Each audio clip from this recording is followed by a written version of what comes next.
Ahora te escuchamos, Fausto. Gracias. Hola. Primero, bueno, expresarles a todos mi gratitud, mi saludo cariñoso por estar acá con nosotros. Brindarle como siempre al pueblo argentino, a toda Latinoamérica, ese ánimo, porque para eso estamos, para seguir luchando, para seguir dando dura batalla a esa hegemonía, a ese poder que insiste en oprimirnos, en aplacarnos. Y aprovechar el espacio, querido presidente Correa, para que sepa que estamos aquí también por usted, por Jorge, por Cristina, por Lula, por todos los nuestros, por todos los de ustedes, que somos uno, para seguirnos defendiendo, para seguir luchando. Yo les preparé un asunto, digamos, un poco más puntual, más específico. Quiero hablar de lo que es el lawfare. He tenido la posibilidad de relacionarme mucho con lo que decía el presidente, quienes ahora ya empiezan a considerarse expertos en la materia.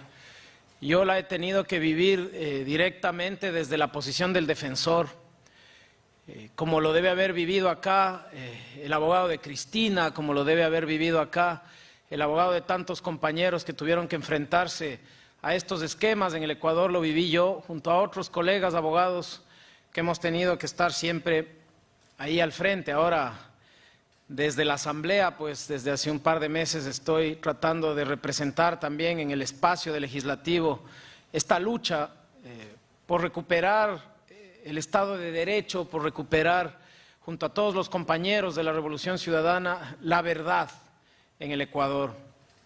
Muy duro, pero les tengo que reconocer algo desde el principio. Yo extraño mucho el ser abogado, el ser defensor. Yo extraño mucho poderle defender, presidente, poder defenderle a Jorge y a todos los compañeros que han sido perseguidos. Acá se está hablando mucho del lawfare. Y yo considero que, al menos en el Ecuador, el lawfare se ha transformado en un término que abarca mucho más. Yo creo que el lawfare en el Ecuador no es una guerra judicial, el lawfare en el Ecuador no es una disputa entre dos. El lawfare en el Ecuador es un exterminio judicial, porque no tenemos dos fuerzas que chocan y se combaten y se repelen y se atacan entre sí. Tenemos víctimas y tenemos victimarios. Si bien es cierto, ya no nos matan en las calles, ya no nos desaparecen, pero ahora nos destruyen la honra, nos destruyen la moral y también nos matan porque nos meten a las cárceles o nos obligan a desarraigarnos de nuestros países, que es lo que les ha pasado a tantos de nuestros compañeros cuando han logrado evitar el horror de una cárcel y el horror de las cárceles en el Ecuador, que han llegado ya a niveles que, como decía Rafael, ya pasaron desde hace rato el nivel de inhumanos. Tenía yo unas láminas, por favor, pasemos a la primera. El lawfare, a mi criterio, acá muchos que lo plantean quieren decir que es una mesa de 4 patas. Yo creo que es una mesa de 3. Las demás pueden ser estructuras coyunturales, formas de plantearlo, formas de explicarlo, pero para mí hay 3 fundamentos o patas básicas de este esquema.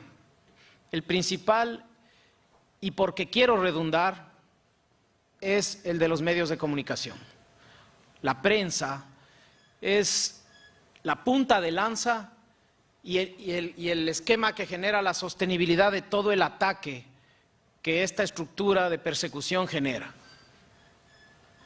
Pasemos, por favor. Quiero que se fijen, por favor, un poquito en los titulares de los medios de comunicación del Ecuador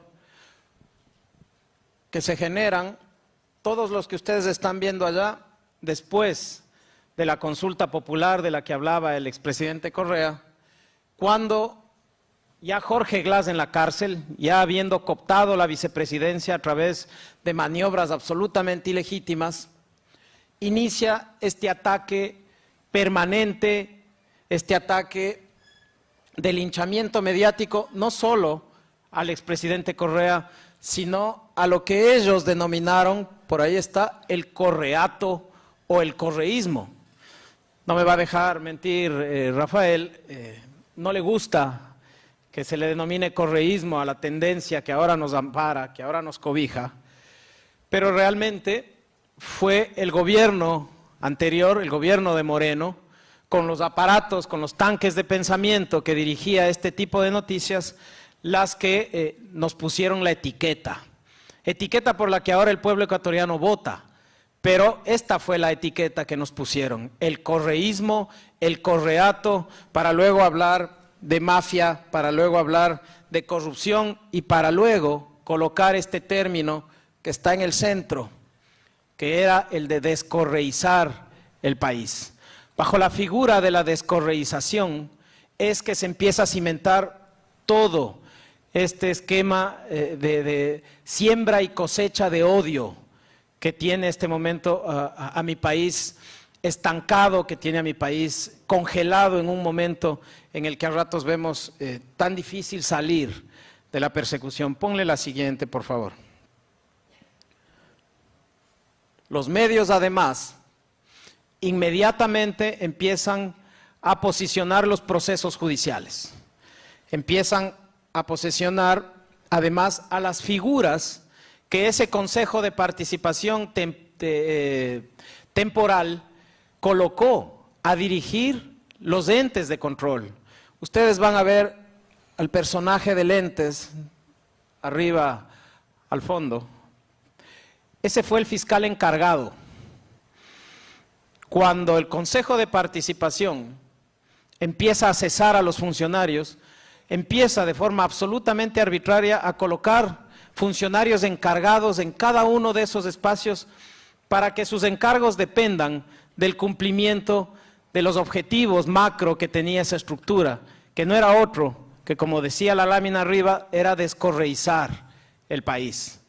Ahora estamos viviendo todos los días el resultado de la descorreización, la destrucción de la institucionalidad y la destrucción de la tranquilidad, de la paz, del buen vivir que estábamos viviendo en el Ecuador.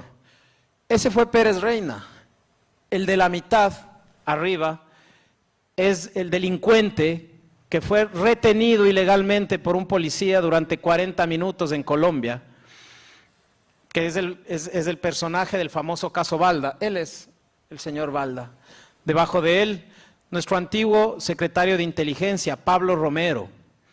En el Ecuador, la prisión preventiva máxima, producto de las reformas constitucionales y reformas legales impulsadas en la Revolución Ciudadana, porque antes en el Ecuador no había límite para la prisión preventiva. En el gobierno del expresidente Correa se implementa que la prisión preventiva no puede durar, en los delitos con penas superiores a 5 años, no puede durar más de 1 año. Y en los delitos inferiores, de penas inferiores a 5 años, no puede durar más de 6 meses. Pablo Romero está preso 19 meses. Los últimos 7 meses es un rehén del Estado ecuatoriano, porque la solicitud de caducidad de la prisión preventiva está presentada ya, desde el primer día posterior al cumplimiento del mes 12. Así es como van justificando las cosas. Por acá se van a encontrar a quien ya citó el expresidente, quien estuvo al frente de la Contraloría General del Estado durante prácticamente los 4 años del gobierno de Moreno. Hoy se encuentra pagando pena en una cárcel en el Ecuador, producto de un proceso que no empezó en el Ecuador, porque nosotros veníamos denunciándolo desde hace 3 años. Es un proceso que se genera en Estados Unidos por un lavado de activos gravísimo, en el que fue detenido allá un sobrino de él que trabajaba para él. Ahora está preso acá en el Ecuador, me refiero al excontralor Pablo Celi, uno de los puntales del ataque a toda la estructura de lo que había sido el gobierno de la Revolución Ciudadana, porque la Contraloría General del Estado lo que hace es auditar el manejo de fondos. Y la Contraloría General del Estado lo que hizo acá es nombrar o conformar cuerpos ad hoc que se dedicó a establecer responsabilidades, y otra cosa muy grave que hizo la Contraloría General del Estado es financiar medios de comunicación para que sitúen, para que posicionen los esquemas de persecución. Ya vieron ustedes el famoso cuaderno de Pamela Martínez, ya les voy a indicar yo las anotaciones que supuestamente generan la verificación de lo que Pamela establece como responsabilidad para la condena por el caso Sobornos.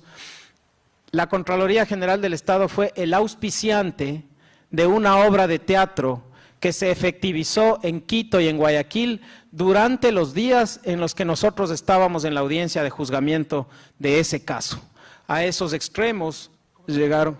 El cuaderno de Pamela se llamaba la obra, que la Contraloría General del Estado, con fondos públicos, le financió a un grupo privado, que son los mismos que fueron a acosar al expresidente Correa y su familia en Bélgica, para que la implementen en los teatros de Quito y Guayaquil cuando estábamos en plena audiencia de juicio. Pasen, por favor, esa lámina. Cuando se termina de entender hasta dónde es capaz el medio de comunicación, los grandes medios corporativos, sobre todo en el Ecuador, se dedicaron a trabajar de una manera coordinada que realmente, si fuese para el bien, sería de aplauso, pero como fue tan ruin, tan miserable la forma en la que actuaron, creo que, vuelvo a decir yo, y tomo las palabras del expresidente Correa, tienen que ser enfrentados, tienen que ser regulados, porque no podemos permitir que jueguen así, como jugaron con nuestra honra. Ya van a seguir viendo un par de ejemplos, no me voy a tomar mucho tiempo.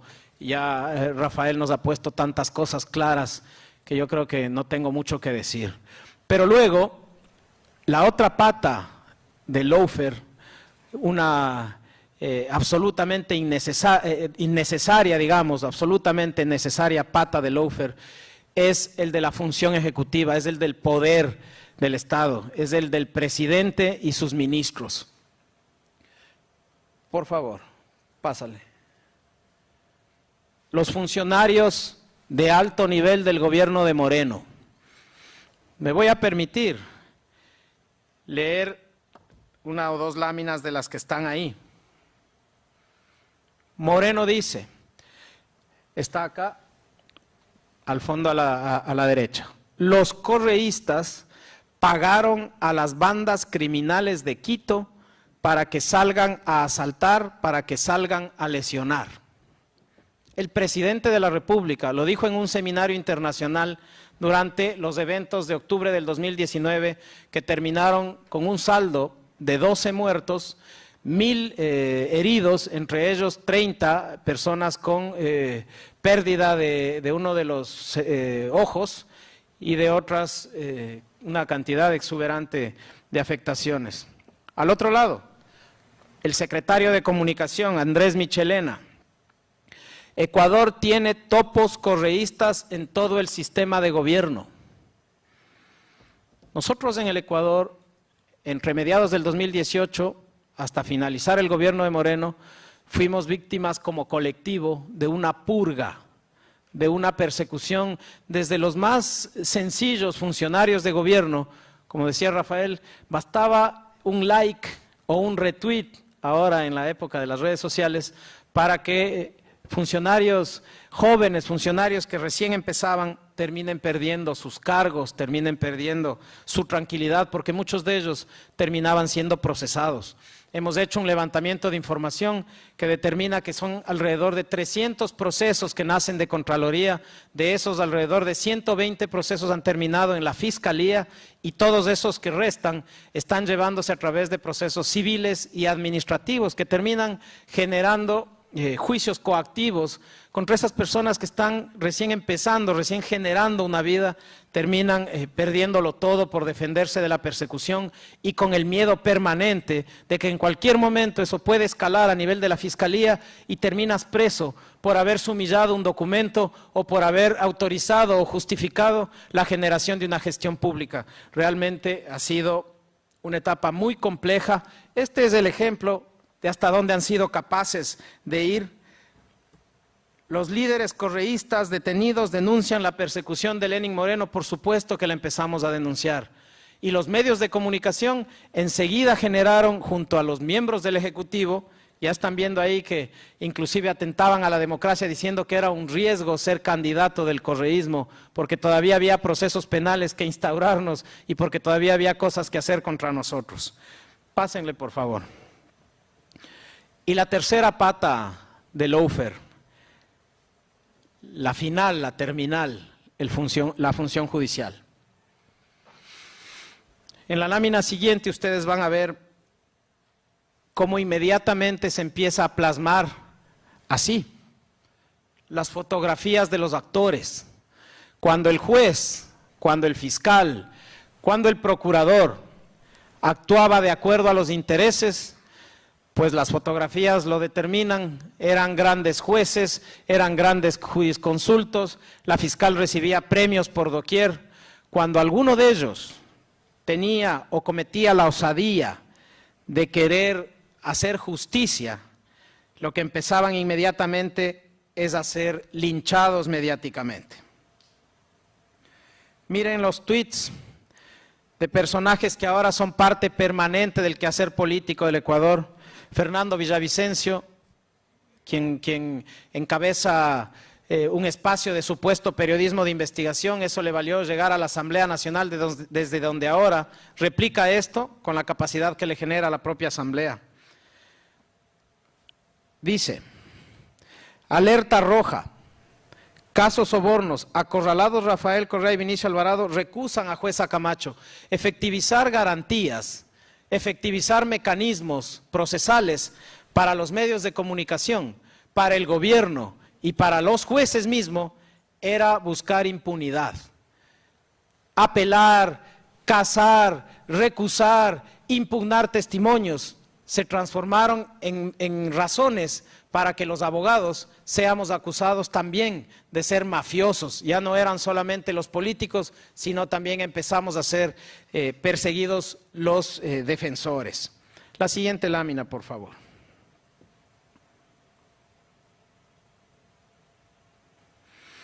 Como ya se sentía el apuro, como ya se sentía la urgencia, la necesidad de avanzar con estos procesos, como decía Rafael, se vino la pandemia. Las audiencias de juicio del caso Sobornos las tuvimos entre enero y abril del año 2020. En esos meses, al final, los últimos días de audiencia, ya no se pudo hacerla de forma presencial. Terminamos la audiencia, los jueces tenían que volver a convocar para leer el fallo, porque era un proceso que constaba de casi 300,000 fojas, no podían resolver inmediatamente, pero ya empezó a sentirse profundamente la presión de los medios de comunicación, del Poder Ejecutivo, para que esa sentencia salga pronto. Empezaron los rumores de que había jueces que estaban queriendo favorecer al correísmo, que estaban queriendo permitirnos a nosotros osar buscar la justicia. Y los jueces, tal como lo han relatado acá, a pesar de que hubo una orden, una disposición del Consejo de la Judicatura, el ente administrativo de la función judicial, de que se suspendían absolutamente todos los procesos, excepto las prelibertades, excepto las apelaciones de prisión preventiva, eso era lógico, excepto los procesos que están por prescribir o caducar, todo lo demás debía suspenderse. Y para que uno de un proceso no se suspenda, se requería una decisión motivada de los jueces. Sin ninguna motivación, somos convocados nuevamente para la lectura de la sentencia del caso Sobornos, cuando el caso Sobornos, primero, que no podía prescribir, porque nuestra Constitución prohíbe la prescripción de los delitos como el cohecho, y segundo, que no requería la presencia de los acusados, porque nuestra Constitución prevé el juzgamiento en ausencia en los delitos contra la administración pública. Es decir, sin ninguna justificación jurídica, esta audiencia fue convocada para que se nos lea la sentencia para poder ganar tiempo. Somos convocados y después, en plena pandemia, tuvimos que salir de nuestro confinamiento, tanto que a los abogados nos autorizaron a movilizarnos, nos dieron salvoconductos. Si estaba todo suspendido, era para obligarnos a nosotros a atender las diligencias del caso Sobornos. En ese proceso es que yo me contagio de coronavirus. Yo llevo el coronavirus a mi casa, a mi familia, y sin embargo, los medios de comunicación pretendieron posicionar que yo estaba mintiendo sobre la enfermedad para poder aplazar la audiencia del expresidente Correa y para que no tengan tiempo de condenarle a tiempo para que no pueda ser candidato. Llegaron al colmo de convocar a mis médicos a la audiencia y hacerles reconocer la gravedad de mi situación bajo juramento, en audiencia pública, en persona. Y esto determinó, por supuesto, yo no tuve un COVID grave, mi COVID fue moderado, tuve muy altas fiebres, pero como yo podía hablar, los jueces, creo que ya inclusive en tono de burla, dijeron que si es que me agoto o me falta el aire, les haga saber para suspender la audiencia unos minutos y que yo pueda recuperarme. A ese nivel de perversión, a ese nivel de maldad, llevaron los jueces este tema. Si nosotros entendemos, pásale por favor. Ay, perdón, regrésale por favor. Como les había dicho, en la parte central de esa diapositiva está el cuaderno de Pamela. Esas son las escrituras que se utilizaron.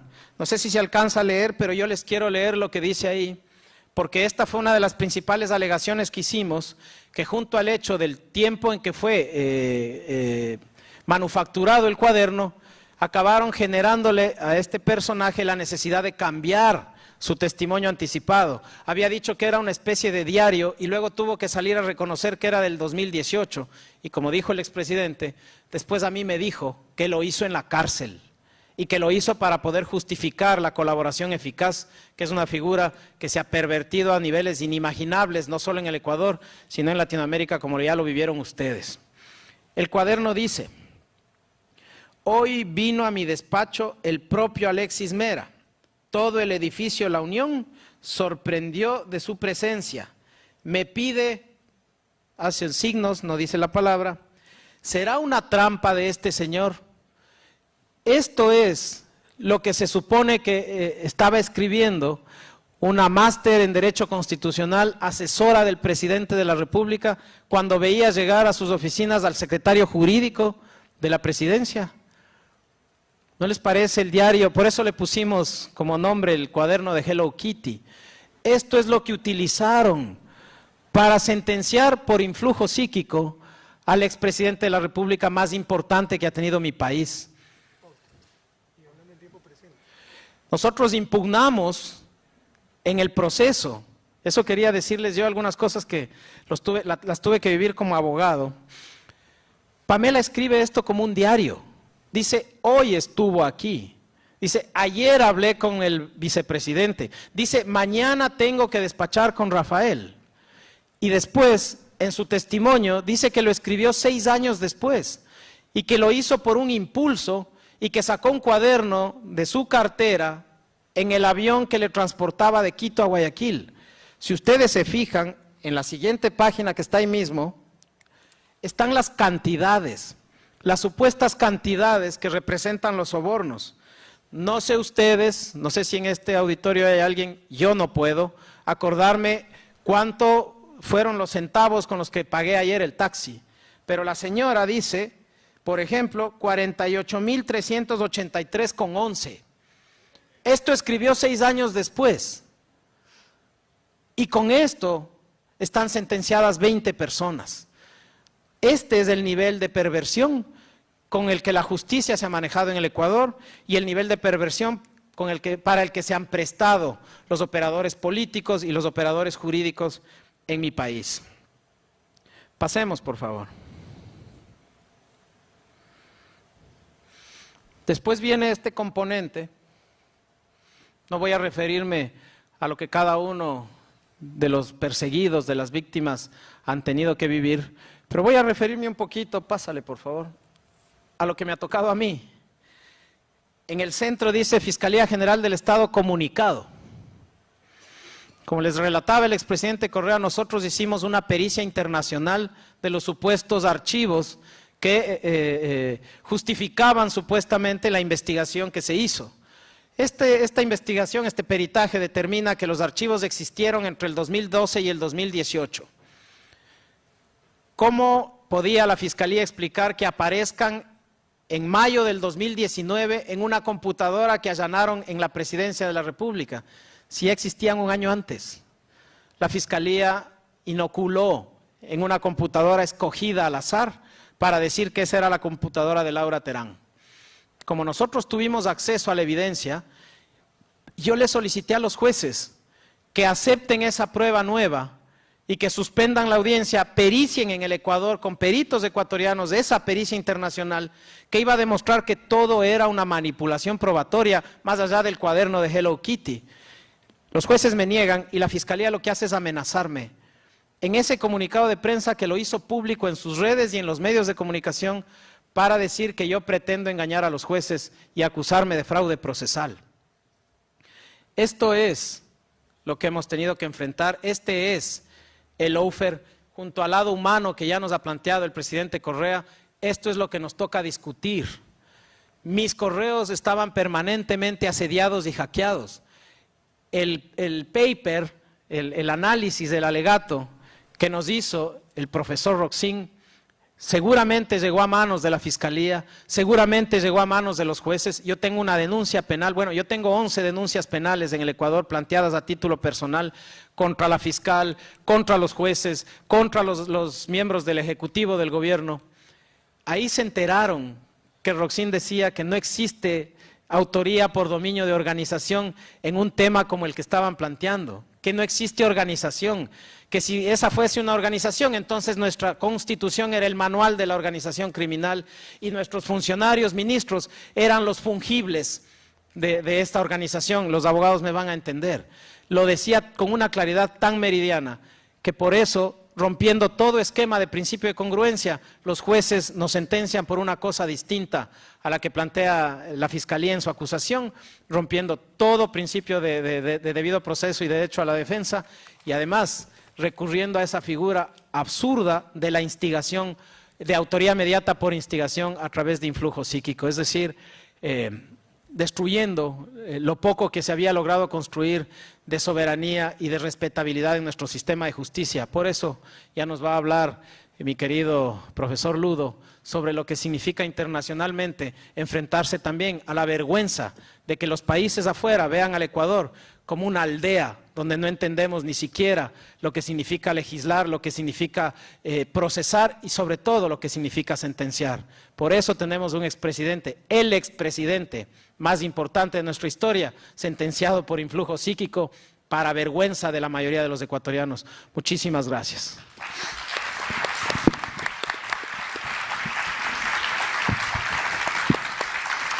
Gracias, Fausto, por